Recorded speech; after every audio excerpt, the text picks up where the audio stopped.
ഈ പെരുന്നാളും ജുമയും ഒരുമിച്ച് വന്നതിനുണ്ടല്ലോ, ജുമ നിസ്കരിക്കണം എന്ന് പറയുന്ന ഒരു യാഥാർത്ഥ്യമാണ്.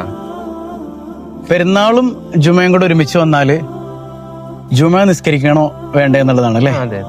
ശരിക്കും പറഞ്ഞാൽ ഇപ്പൊ ഒരു കോൺട്രവേഴ്സി ആയിട്ട് ഇങ്ങനെ നടക്കുന്ന സംഭവമാണത്. ഭയങ്കര വിവാദങ്ങളും പരസ്പരം തമ്മിലടിയും ഉമ്മത്തിന് പരസ്പരം തെറി വിളിക്കാൻ കിട്ടിയ ഒരു അവസരമായിട്ട് മാറിയിട്ടുണ്ട്. ഇൻസ്റ്റഗ്രാം ആകട്ടെ, യൂട്യൂബ് ആകട്ടെ, ഫേസ്ബുക്ക് ആകട്ടെ, ഇതിന്റെ പേരിൽ തമ്മിൽ തല്ലാണ് നമ്മൾ. തമ്മിൽ തല്ലാനായിട്ടൊരു വിഷയം കാത്തിരിക്കണ പോലെയാണ് നമുക്കത് കിട്ടിയത്. സത്യം പഠിക്കാൻ നിങ്ങൾ ആഗ്രഹിക്കുന്നുണ്ടോ? തീർച്ചയായും. അതായത് നമ്മുടെ പൂർവികരായ ഒരുപാട് മഹാരഥന്മാർ കഴിഞ്ഞു പോയിട്ടുണ്ട്, അവരൊന്നും ഇങ്ങനെ പറഞ്ഞിട്ടില്ല. അപ്പൊ ഇവർ കൊണ്ടുവരുന്നൊരു ഹദീസ് ഉണ്ട്. എന്താണ് ഹദീസിന്റെ യാഥാർത്ഥ്യം എന്നറിയോ? റസൂലുള്ളാഹി സ്വല്ലല്ലാഹു അലൈഹി വസല്ലം തങ്ങളുടെ കാലഘട്ടത്തിൽ പള്ളികൾ കുറവായിരുന്നു. അപ്പോൾ ആ പള്ളിയിലേക്ക് പെരുന്നാൾ നിസ്കരിക്കാനും ജുമയൊക്കെ ഒക്കെ ആയിട്ട് അടുത്തുള്ളവരും വരും, ഒരുപാട് ദൂരെയുള്ള ആളുകളൊക്കെ വരും. അപ്പോൾ ഈ പെരുന്നാൾ നിസ്കാരത്തിന് വേണ്ടി ഈ മലമ്പ്രദേശത്തു നിന്നൊക്കെ വന്ന ആളുകളുണ്ട്.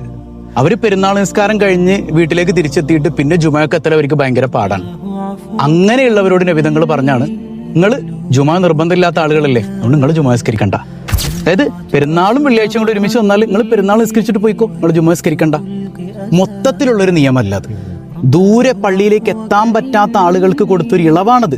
നമുക്കൊരിക്കലും ആ ഇളവ് നമുക്ക് എടുക്കാൻ പറ്റൂല. കാരണം എന്താ, ഇന്ന് മുക്കിന് പള്ളിയാണ്, തൊട്ടടുത്ത് പള്ളികളാണ്.